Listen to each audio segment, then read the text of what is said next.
दिनों के बाद आना हुआ आपका?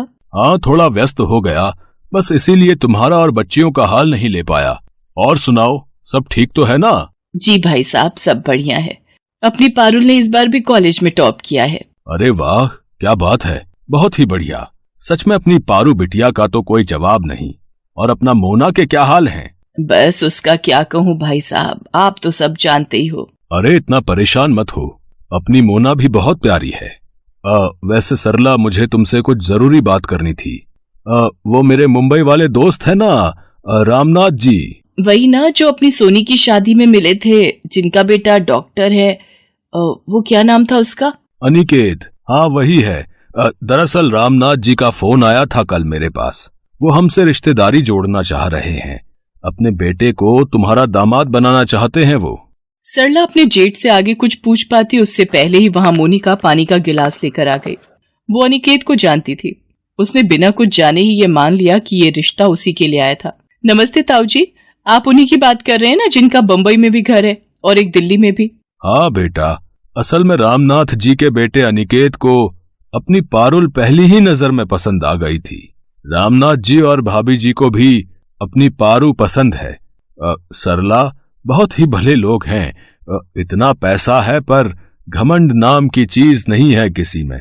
अपनी पारू राज करेगी, राज। ताऊ जी नहीं, आप उन लोगों को मना कर दीजिए।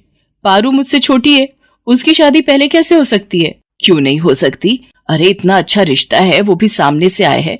भाई साहब, हमारी तरफ से हाँ समझिए। रही बात छोटे बड़े की तो कोई बात नहीं, हम कोशिश करेंगे कि पारू की शादी से पहले इसके लिए भी कोई अच्छा रिश्ता ढूंढ ले।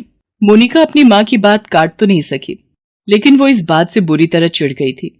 मोनिका ने कई अड़चने पैदा करने की कोशिश की, लेकिन फिर भी वो पारुल का रिश्ता तय होने से नहीं रोक पाई। हालांकि पारू की शादी से पहले ही मोनिका का भी रिश्ता तय हो गया।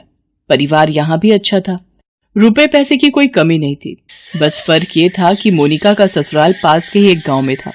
हालांकि सरला ने मोनिका के लिए भी शहर में काफी रिश्ते खोजे, लेकिन कहीं कोई बात नहीं बनी, तो मजबूर होकर मोनिका को गांव के ही रिश्ते को हाँ कहनी पड़ी।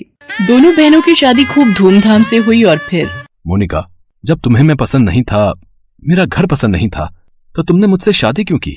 गलती हो गई। सच में तुमसे शादी करने से तो अच्छा था कि मैं कुंवारी ही बैठी रहती। मुझे लगा था कि मैं तुम्हारी सोच बदल लूंगी और फिर हम शहर जाकर रहेंगे, लेकिन नहीं, तुम्हें तो यही गांव में अपनी जिंदगी बर्बाद करनी है। शौक से करो, पर मेरे साथ ऐसा नहीं चलेगा, कह देती हूँ। हाँ तो तुम मेरी भी एक बात कान खोलकर सुन लो।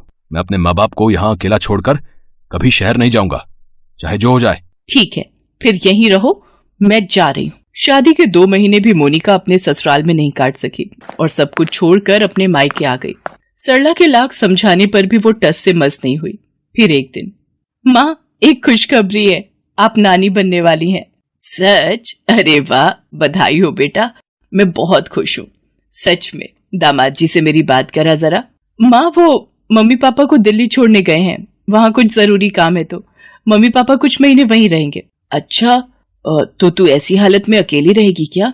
नहीं माँ, ये परसों तक वापस आ जाएंगे। नहीं बेटा, दामाद जी तो वैसे भी सारा दिन अपने काम में रहेंगे। अगर किसी को बुरा ना लगे तो क्या मोना को भेज दूं तेरे पास? यहाँ तो सारा दिन बस फोन में ही लगी रहती है, मेरी एक नहीं सुनती।